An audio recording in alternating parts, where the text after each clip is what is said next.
dia. Está funcionando? Estão me ouvindo? Não. Oi. Olha só, tecnologia. Bom dia a todos. Vamos dar início à nossa segunda mesa da jornada, intitulada Psicanálise versus Tecnologia. As máquinas também amam emoções em códigos tecnológicos. O desenho dos Jetsons, para quem não conhece, que acabamos de ver, foi exibido pela primeira vez em 1962, quando ainda nem existia internet, né? Na projeção dos autores, os episódios se passariam em 2062.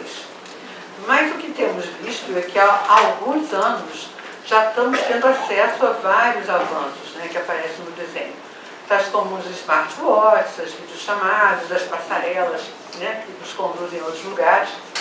Mas para ilustrar o nosso tema, me surgiu o seguinte, né, a Rose, a empregada, né, que ela é uma robô tão confusa que joga bolo na cabeça do chefe e se apaixona pelo robô, né? E daí temos nossa questão: as máquinas vão preservar os afetos? Bom, teremos a apresentação de 3 trabalhos que irão conversar sobre esse tema tão instigante. Primeiro, ouviremos Cecília Martins, que vai propor questões através da metapsicologia a respeito de como esse futuro atual, representado pela tecnologia, se encontra com aquilo que talvez seja o que há de mais primitivo em nós, os afetos. Como se encontram o moderno e o arcaico a partir das máquinas e o que pode a psicanálise com relação a isso.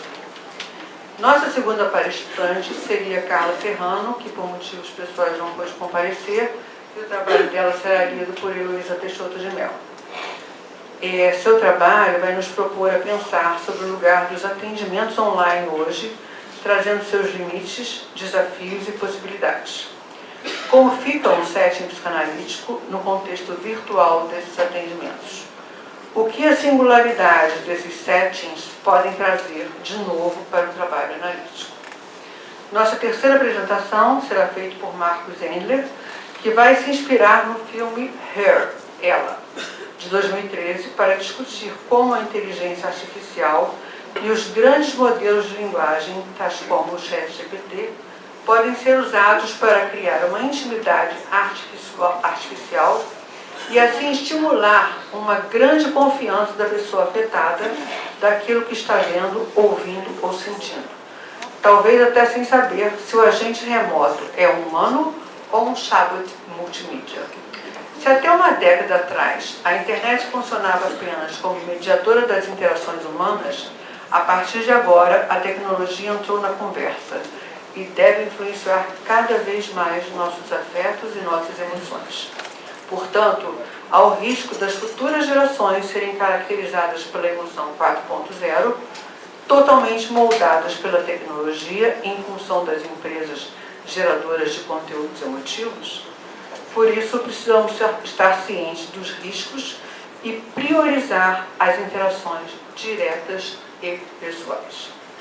Bom, a partir dessas considerações, vou passar a palavra a Cecília Martins. Deixa eu dar uma cola aqui, que eu perdi. Cecília Martins é doutora em Psicologia Clínica pela PUC-Rio e membro associado da SPC-RJ. Cecília, com você.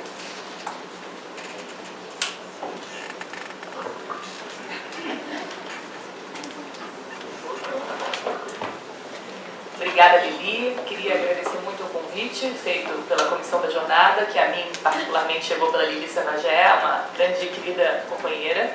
E queria dizer a vocês que, por mais que cada vez mais essa sociedade me faça me sentir em casa e com um desejo enorme de falar para vocês sem ler, eu acho que é pela preservação um pouco dos ouvidos que eu vou optar por ler dessa vez, porque o convite me instigou muito. Foram páginas e páginas de elaborações soltas que, na hora de tentar se organizar, para que não se perca a densidade teórica, eu genuinamente acho que a leitura vai ser melhor. Então, eu vou tentei fazer uma leitura o mais leve possível, prometo que vou me esforçar por ler devagar, não posso me comprometer com isso. Não pode ler muito devagar para da sua hora.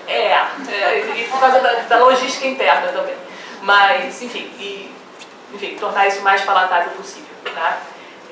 Em um artigo dedicado a reflexões sobre o filme Her, de 2013, escrito e dirigido por Spike Jonze, o historiador americano Eliezer Zaretsky sugere que um dos mais relevantes marcos da história cultural do século XX foi a transição do que poderia ser chamado de uma perspectiva freudiana para uma perspectiva cibernética ou, posteriormente, perspectiva digital, termo que eu vou privilegiar ao longo desse trabalho. Segundo Zaretsky, entre a Primeira Guerra e o início da década de 70, os fundamentos do pensamento freudiano penetraram diversas camadas da cultura ocidental e também trilharam caminhos até regiões que escapavam desse eixo, como países do norte da África e da Ásia.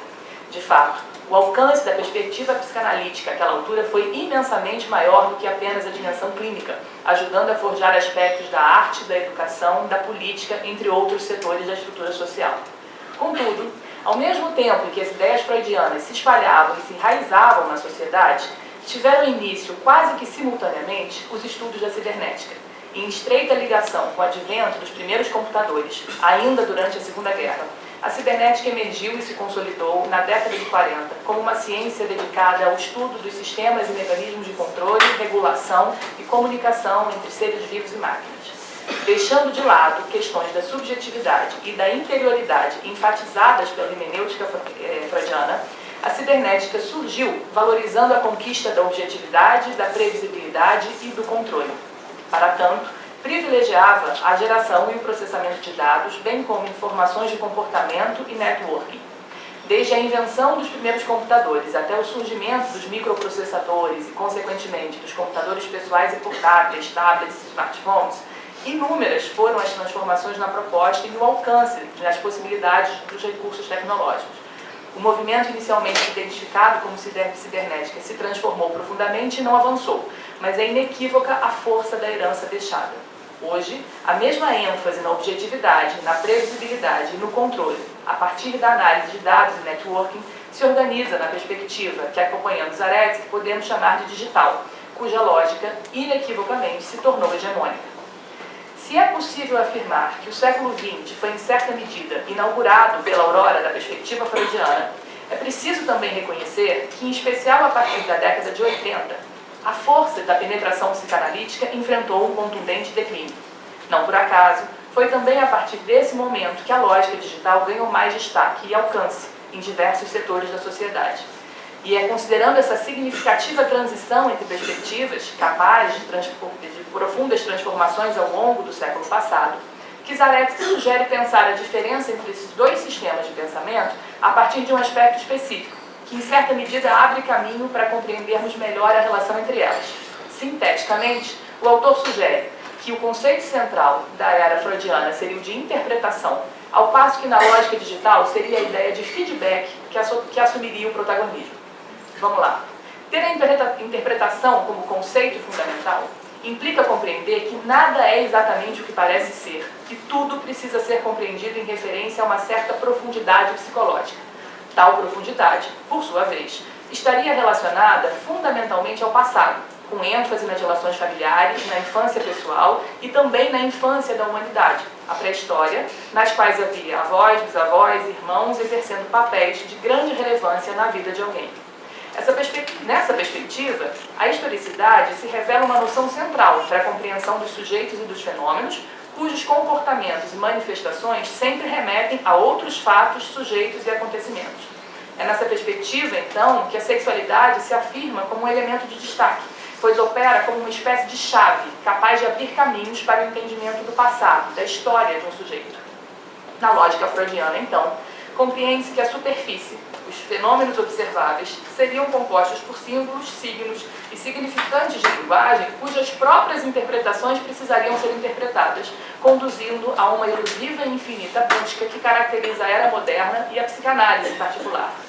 Na perspectiva digital, por outro lado, o papel antes desempenhado pela interpretação seria substituído e agora ocupado pela ideia de feedback. E como destaca Zaretsky, o feedback exclui as noções de profundidade, interioridade e subjetividade. Isso porque se estrutura privilegiando ideias como autorregulação e autocorreção. Ambas funcionariam de forma articulada, de modo a garantir que determinadas informações sobre um sistema alimentam o próprio sistema, em um circuito fechado ou loop que permite que ajustes assegurem o alcance de metas pré-estabelecidas. Assim coordenados, tais mecanismos são responsáveis por viabilizar enormes circuitos que tornam possíveis cadeias complexas de informação, como supply chains, capital chains, que organizam a sociedade e pelos quais, em alguma medida, todos nós somos gratos. Ao mesmo tempo, se assim estabelecemos a comparação entre as perspectivas psicanalítica e cibernético-digital, ao menos a nós psicanalistas, torna-se praticamente impossível não recear que haja nesse processo de transição uma perda, um empobrecimento. É que, diante do modo como são abordados os fenômenos no mundo organizado digitalmente, fica clara a tendência a se afastar e mesmo excluir a profundidade ou a interioridade humana. Quanto mais o que é automático, mecânico e eletrônico ganha espaço, mais distante parecemos estar da lógica da interpretação. De fato, em certa medida, a estrutura digital parece mesmo sugerir que qualquer coisa pode ser trocada, redefinida, remodelada ou mesmo reformulada e de forma relativamente simples. Histórias pessoais, aparências físicas, definições de gênero, diferenças sexuais, por exemplo, podem, em determinados contextos, ser reduzidos a cifras ou dados rearranjáveis.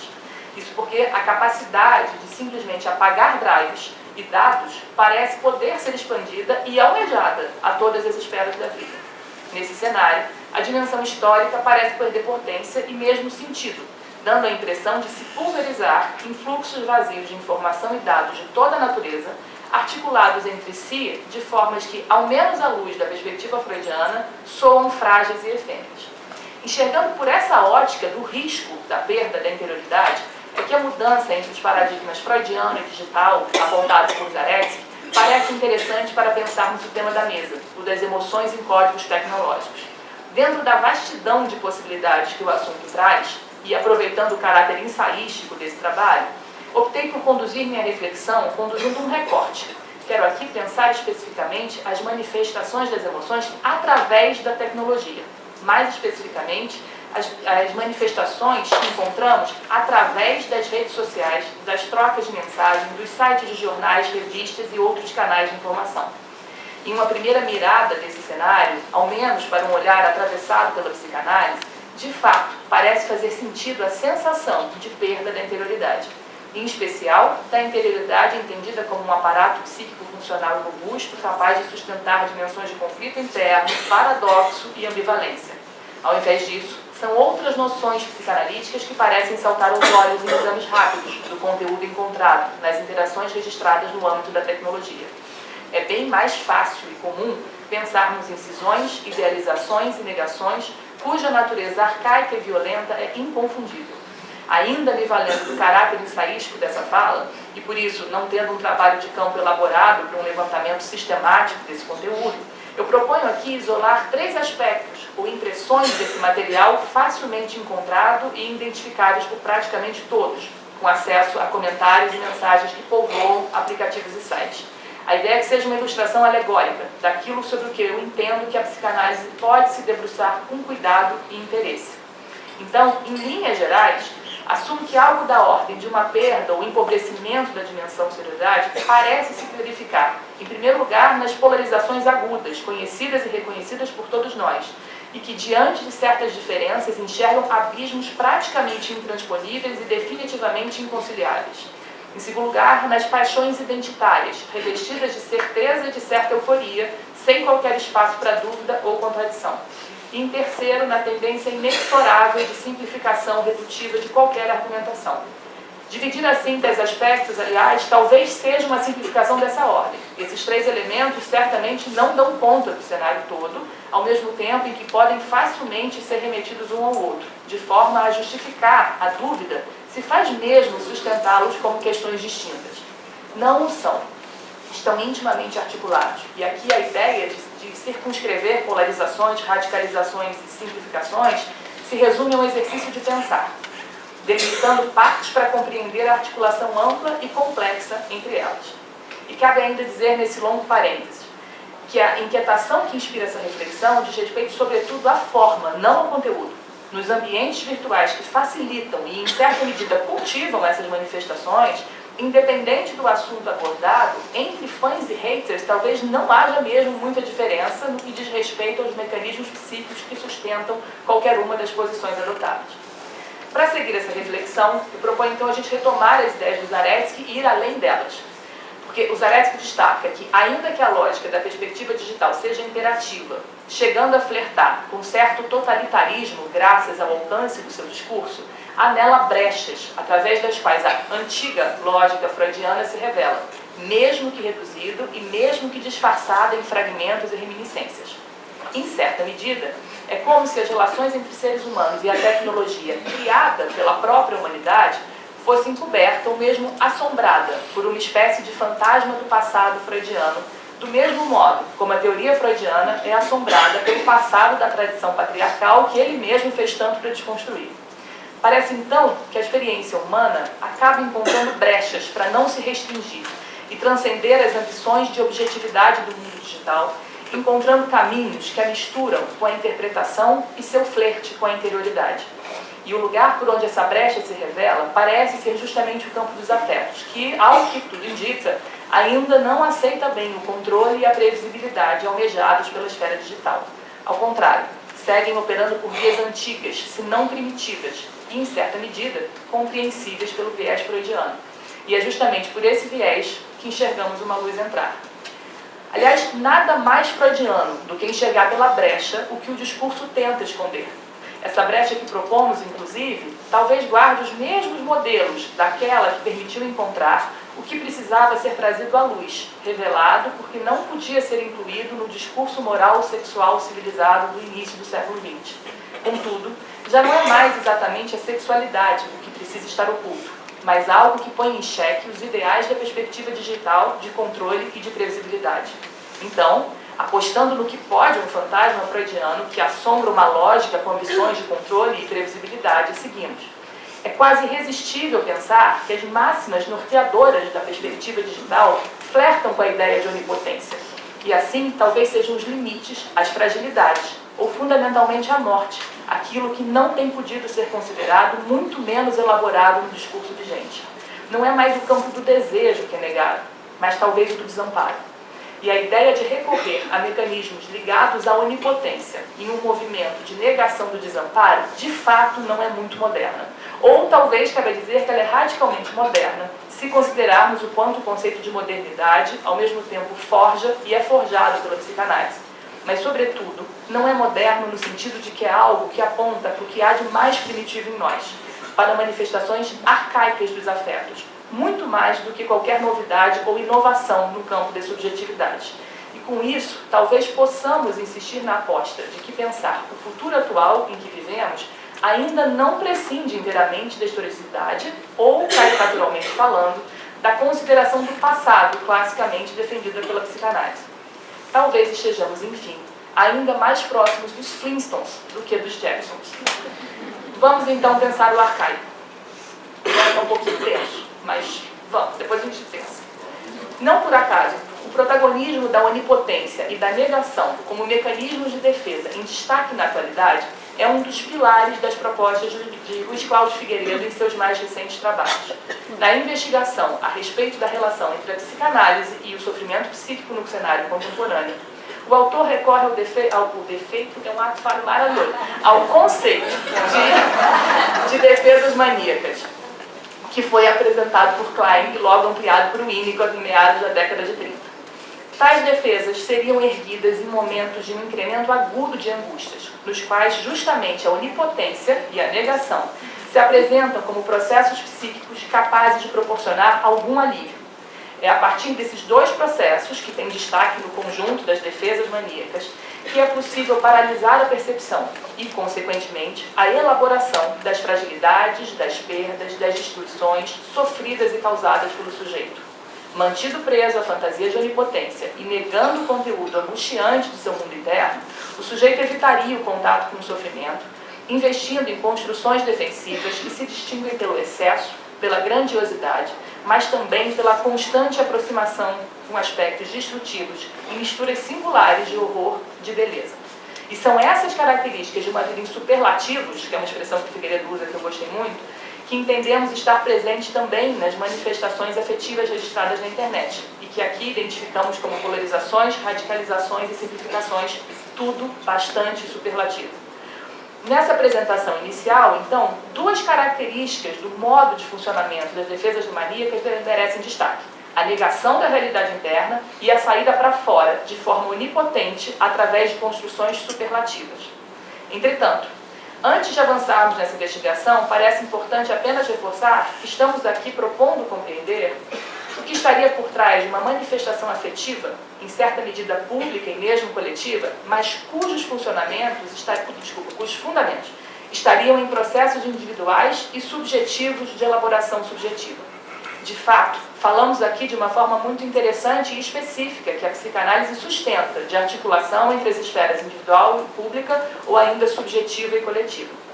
Sinteticamente, é possível descrevê-la, dizendo que da mesma forma que a coletividade se constitui atravessada por questões do conjunto de subjetividades que acompanham, ela, como tecido social, também participa diretamente das condições em que se dão os processos de constituição psíquica dos sujeitos. É nessa articulação entre sujeitos e sociedades, então, que estamos inseridos.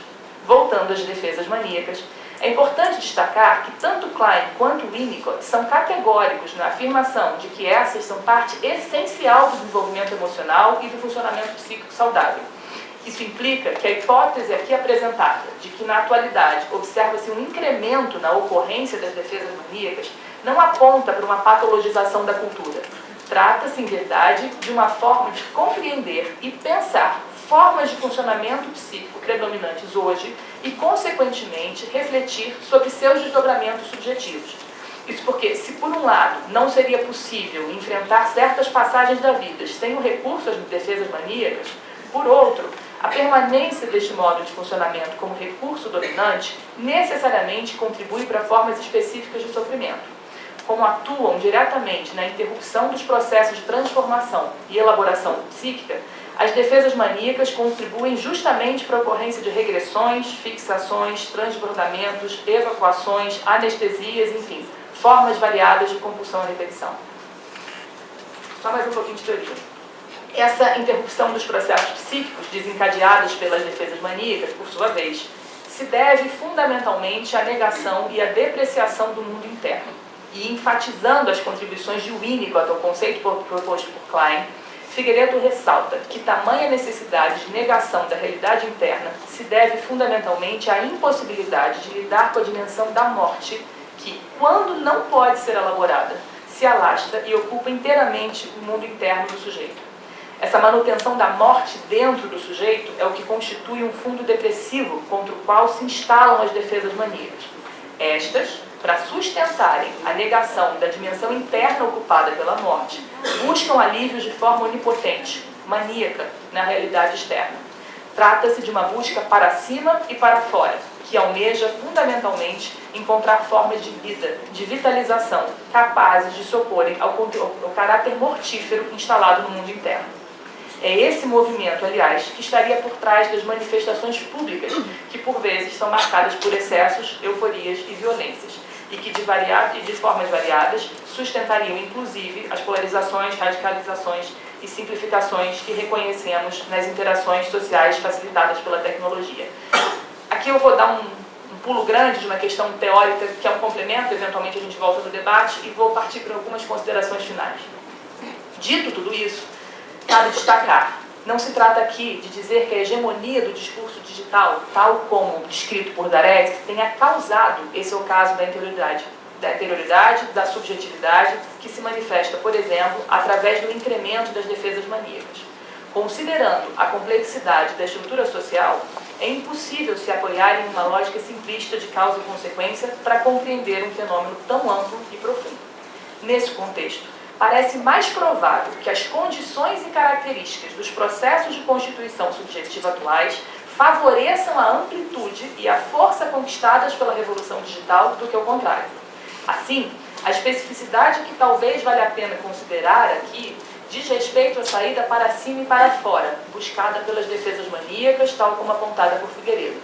Pois, de fato, o mundo digital parece o destino perfeito para atender a essas demandas defensivas que se esforçam para negar a morte e, com ela, o desamparo, as ambivalências, buscando de forma onipotente a realidade externa, e melhor ainda se for uma realidade virtual. Não estamos aqui falando, então, de máquinas que efetivamente amam, mas de formas de amar através das máquinas. Formas de amar, mas também de odiar, de invejar, de cuidar, de integrar, de elaborar, ainda que muitas vezes de forma primitiva e defensiva, como aqui sugerimos. Mas nem sempre.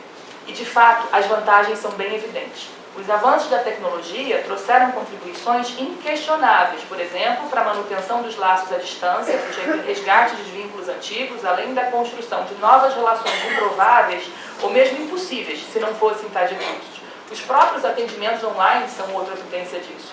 A lógica digital definitivamente não exclui a possibilidade de acesso à interioridade, mas também não a reivindica. E isso segue cabendo a nós, humanos, e sobretudo sujeitos, cultivar.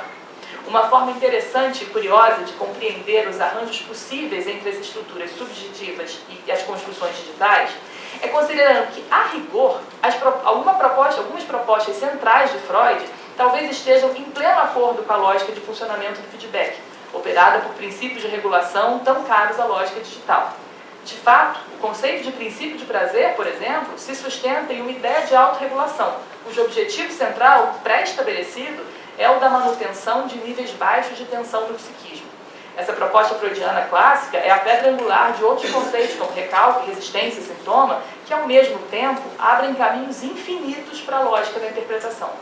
Então, reconhecer que a lógica digital não oferece as mesmas possibilidades criativas que as interpretações não significa encerrar as possibilidades que ela oferece. Ao contrário, nos convoca, como sujeitos, a integrar as diferenças, possibilidades e contradições inerentes a qualquer construção humana. Entre feedbacks e interpretações, dados e sentidos, informação e comunicação, a dimensão subjetiva segue sendo convocada e mesmo encontrando possibilidades férteis. E, naturalmente, assumir o protagonismo da dimensão subjetiva interroga diretamente a psicanálise. Afinal, se entendemos polarizações, radicalizações e simplificações como defesas maníacas, as compreendemos como estando na contramão da análise. Isso, como sugere Figueiredo, não implica dizer que elas inviabilizam uma análise, mas que certamente interrogam a psicanálise em sentido em especial no âmbito clínico. Apresentações tão contundentes da onipotência e da negação, encobrindo tamanha destrutividade, certamente demandam o manejo do analista, que, não prescindindo das interpretações, precisa ir ainda além delas, ampliando as modalidades e possibilidades da escuta clínica. Afinal, a reabilitação dos objetos mortos cristalizados no psiquismo demanda uma escuta ampliada, sensível e polifônica, capaz de se manter firme à ética proposta por Freud, enquanto vai ao encontro e sustenta o encontro com a interioridade devastada por conteúdos mortíferos não elaborados. Nesse encontro, é preciso que o vínculo seja criativo em alguma medida, para revitalizar o que for possível, ao mesmo tempo em que permita experimentar a perda daquilo de que for preciso se separar. Por fim, vale destacar que o entendimento das possibilidades da clínica diante do cenário atual reafirma a pertinência da psicanálise, ao contrário do que há décadas alguns críticos questionam. A clínica vai resistir se puder encontrar e reencontrar sempre sua potência, se puder escapar às seduções dos discursos onipotentes, reconhecendo sua limitação, o que é sempre uma forma de reafirmar a finitude, o desamparo, a castração e toda a potência fértil que aí existe. A clínica vai resistir e, através dela, a psicanálise pode resistir, se puder continuar sabendo desaparecer, separar-se, morrer para reviver. Se, ao contrário, se identificar com imperativos da moda e lutar cegamente por uma vitória, por uma razão ou certezas, aí talvez ela já não exista mais. É isso.